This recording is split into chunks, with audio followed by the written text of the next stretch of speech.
Good morning. This is Barry Knapp with Ironside's Macroeconomics.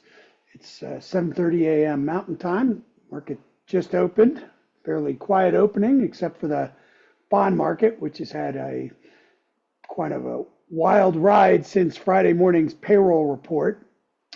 Initially, it sold off in response to the weak headlines, and in fact, the details of the report were weak in our view, and the labor market is much weaker than the September report would imply, or the general narrative that, hey, the economy's chugging along at a really pretty robust rate. And of course, once we cleared that event, we had what looked to be quite a few shorts piling into the market on the idea that Trump would be reelected and he would blow out the deficits, a view that we don't really think is quite correct. That notwithstanding, we had that sell-off in the Treasury market through the key 430 level, which represents a Fibonacci retracement of the big rally this year. But this morning, of course, after some polls over the weekend, like the Des Moines Register poll in Iowa, which was quite curious, the bond market's selling or rallying back. So our report this week was titled Bund Dot Com, and before getting too deep, deep in the weeds of the comings and goings of the market, the general theme is that we are in a secular bond bear market that really can only be stopped from a tactical perspective or even intermediate term perspective by recessions, much like the 51 to 81 bond bear market, where we had a series of higher highs and higher lows. Recessions would cause, long counter trend rallies, but ultimately the yields were headed higher. And we think for similar reasons, we're in the same dynamic, unwinding of financial repression, in that case related to World War II, in this case related to the global financial crisis, along with rising debts and deficits. And the only thing that could really reverse having a similarly long bond bear market would be having a primary surplus where the government actually got the budget back under control, something that doesn't seem particularly probable. In a CNBC interview last week, we rejected the idea that the bond market hasn't reflected rising debts and deficits, citing the first quarter of 21, the third quarter of 23, and the current environment. We didn't get into how swap spreads are so negative, struggling with all the supply in the back end of the market. And of course, we're getting more supply this week. We're getting 3s, 10s, and 30s. And the only thing that really stopped the bond market selling off the last couple times was what's known as active Treasury issuance. And last week we did get the Treasury announcing very big financing requirements for the first quarter of next year, but no increase in coupons, which is quite curious. But again, they're rolling the dice with the public, betting that the Fed will be able to cut all the way back to 2.75% or 3% or so, and reducing the financing costs for the government.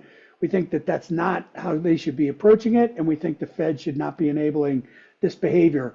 Notably, the gilt market last week, after the new Keynesians of the world were patting themselves on the back when Liz Truss presented a supply-side budget back in 2022, and the gilt market reacted negatively.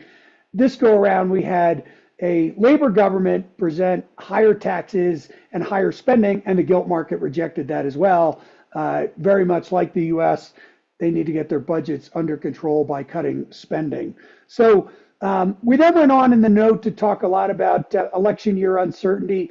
The GDP number last week, although on the surface was quite strong, the mix was very unfavorable for investors. It was driven by very strong government spending, strong consumption, but weaker capex. Now, the capex we discussed at length in the note, because when you look at things like regional Fed surveys, you see a lot of optimism 6 months forward, but very low levels of spending right now. And even within the S&P 500, despite all the spending on Gen AI, capex has weakened sharply year on year.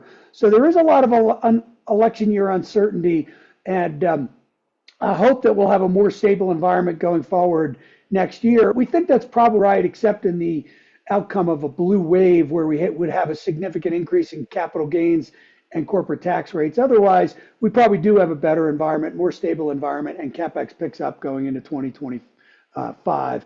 So just to review the payroll report, It was weak. The revisions to August were particularly notable. We think September, which was revised down, is going to be revised down even further. The unemployment rate did go up nearly a tenth.